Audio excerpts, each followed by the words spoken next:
first there were people could suggest a panel question and through a Google form, and then it was voted by owners of Trips tokens, and the subject which won is from Franco Mercado, you, right? So you won you made the most interesting subject, people voted, you won, and you won an NFT, which we will send you.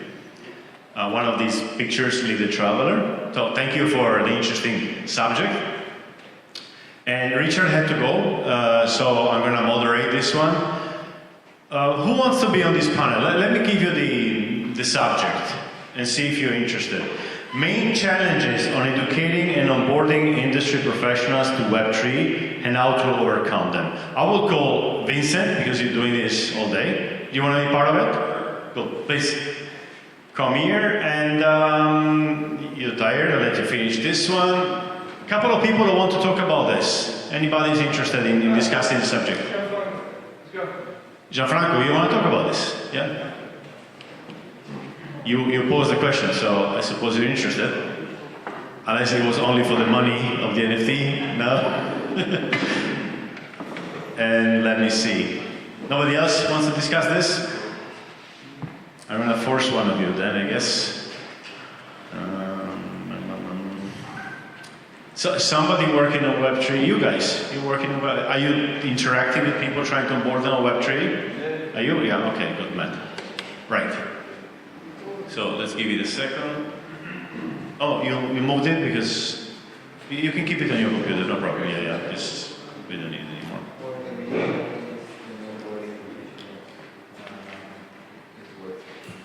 So the subject is the challenges on educating and onboarding industry professionals to Web3 and how to overcome them, right? I would start with Gianfranco. Why did you ask this question? Oh, sorry, you need the microphones. Why did you ask this question? I think you're working on it or something? Okay. Me and my colleague Albert, we have a podcast. Albert is over there. Called Hospitalidad Enprendedora, where we talk about innovation in the industry. And from there, we started a course, an initiation course on blockchain and Web3 for industry professionals in Spanish. And yeah, that's why we posed the question, because we find it hard to get industry professionals to understand the importance of the technology and get past the only crypto and trading and all that. I missed the question I was going around. The answer, sorry. We have a course, an initiation course on blockchain and Web3 for industry professionals. And yeah, we're finding it hard for the industry professionals to understand the importance of the technology and get past the trading and just the crypto and the superficial. Okay. Maybe Matt, what do you think about it? Yeah, I completely agree, and I think it comes back to what you were saying earlier, is narrative. So when people say, crypto or blockchain, they only think about currency. Whereas when people actually, understand what the problems that can be really achieved in the world and solved, and I think if the narrative is a lot more simplistic and not, so much just about the conferences about Binance and closed trading and the market value, and it really is just genuine, this is a problem, this is the world, this was the internet, this is what's going to improve in the next 10 years. And if people can understand that simple narrative, that it's going to help them, then I think it's going to be a lot more open for early mass adoption, and it's something we've really come across. It's really trying to blur the understanding of Web 2 and the feeling and the narrative, using say an app, you still feel like your Instagram and your TikTok, but starting to then move some of the Web 3 technologies and motives into it, so the transition is a lot more seamless than you got one side here and one side here, and if you can blur the two into more of a seamless transition, then that's going to help more mass adoption personally. So, like changing the narrative, making the narrative easier to understand, right? Simplifying, yeah? Okay. Vincent, you fight every day, I guess, with the supply side, because the gas is done. There are people in crypto, they're going to a crypto conference, there's nothing to tell them. apart from book on my platform because it's there. Hotels is a different story. So how do you approach them to convince them?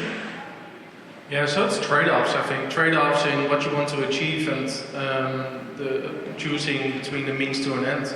For example, Winding Tree, the company that I work for the past years, we've been trying to be fully decentralized, 100%, being in Web3. I mean, we were my colleague, my founder, the founder of Winding Tree, Max, was on the podcast of yours as well a couple of months ago, I believe. And you named it the most decentralized project that's out there in terms of Web3. And even though we try to achieve that, and we're trying to do that every day, we came to the conclusion, over the past months and during the pilots as well, that certain trade-offs have to be made if we want to make this a success. So in order to gain those hospitality industry or any industry professionals into Web3, I think we have to get rid of some of the barriers that we currently have. For example, what we did is handling the entire crypto exchange. So even though that makes it less decentralized, it makes it more centralized, right? It does pull these people into Web3 one way or the other, and you could argue that that's not what Web3 is about. But I think in order to get to Web3 adoption, we need to bridge Web 2 and Web 3 together. Because if we stay into this Web3 bubble and talk about smart contracts and crypto and all that, and have all these difficult terms, it's not going to make it easier for people on the outside. So we have to kill those barriers, make it more easier, and it also comes down to user experience. I mean, Booking.com, take Booking.com, they have 1,000 A/B tests a day. Just to improve user experience, both on the supplier and the demand side. So there's definitely a quest for projects to improve user experience, and then I think a lot of industry professionals will come across. So what you're saying is that if you want to do a completely decentralized booking platform, you need to basically tell the guests use a wallet and tell the hotels use a wallet. And that makes your addressable market very, very tiny, not even enough to make a match between a guest and a hotel. So you go back a little bit, you say, okay, let's accommodate the hotel, but by doing that, you're also centralizing again, which means now we have to trust you. On Web3, I have to look at the smart contract, it's just something which works. Now I have to trust that, for instance, the money which goes in the virtual card doesn't disappear or is paid, etc., etc. Exactly. And you mentioned we are in a transition period. If you want to play, that's a game. It's a hybrid thing. In other verticals, like in decentralized finance, it's fine. There's both sides are crypto native. But in travel, so far, there's no game to be played in totally Web3. If you can't win the war, join the war. Okay, but then you have to onboard these people, and if you onboard them by saying, don't worry, I take care of everything, you're not actually onboarding them, are you? Shouldn't they do some extra step, like, okay, get a wallet, learn to run a safe, just... small steps. Yeah, I was going to say that comes again to education. I think I touched on it earlier when we were talking that, you look at a lot of blockchain conferences, a lot of crypto conferences, and there's huge closed barriers. You're looking at some conferences, as one we, like to, it's like €1,000. If you want to have this mass adoption, understanding, and education, it should be much more open in kind of educate, like you're saying, rather than someone randomly picking up, going on MetaMask. Some people are going to teach themselves, but it also needs to be, pushed in a seamless manner where people can be educated by people helping. Regarding education, for example, our course is 6 weeks. 75 euros was the first edition. We've had 36 participants. We have one weekly session with them. We give them the content, and each week we get together with them and go through the content, see if they have any questions or whatever. And at the end of the course, we give them a POAP for completion of the course. So we need to have their wallet. Of course, through the course, we already taught them how to open their MetaMask. how many of the 36 do you think have sent us their wallet address to send them the product? 5. 6. 6. And they had 6 weeks, of course, weekly sessions, and they paid. Yeah, and you they know, paid. Yeah. which and 75 euros is there's no barrier. 75 euros is cheap.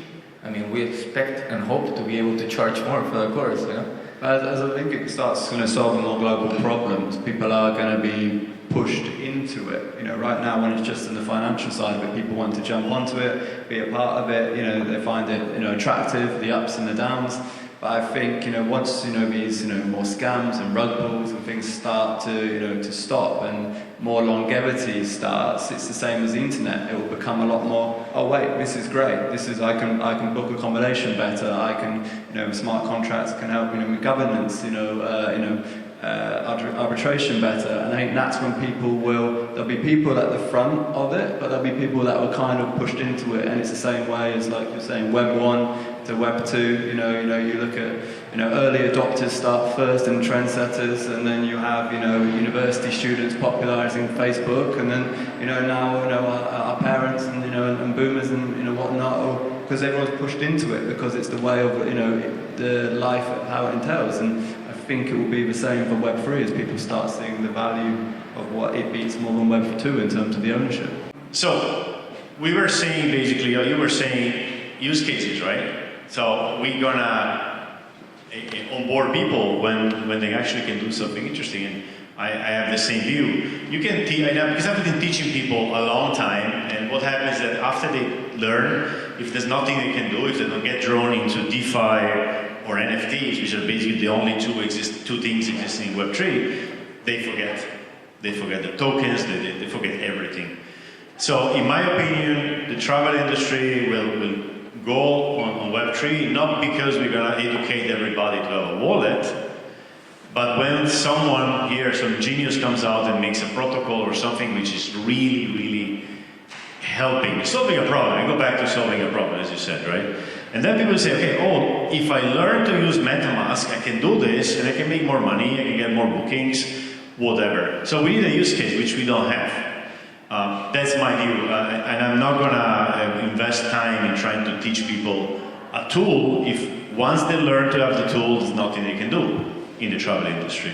I think it's time we move on, like Web3 is doing, to find make these tools actually useful, and you do it too. Sorry. So, and of course, education is always there important. I'm not saying it's not important what you're doing, but after education, if there's no use cases, it just stops there, and you just told me that, like 6 people out of 25.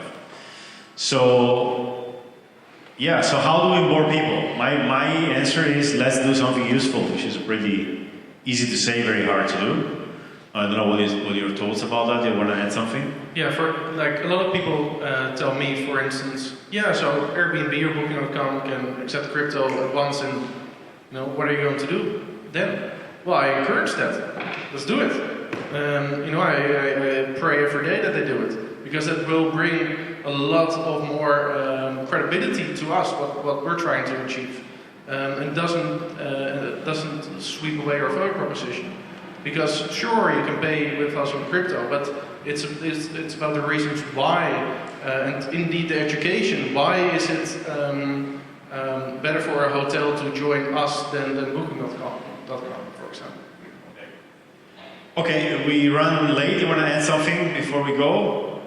No, personally, the use cases is actually the best way, I think, also to learn. Our students or participants have enjoyed most the sessions where we have invited projects to participate, Web3. So that's definitely the best way for them to understand when they see something that they can actually put into practice. Perfect.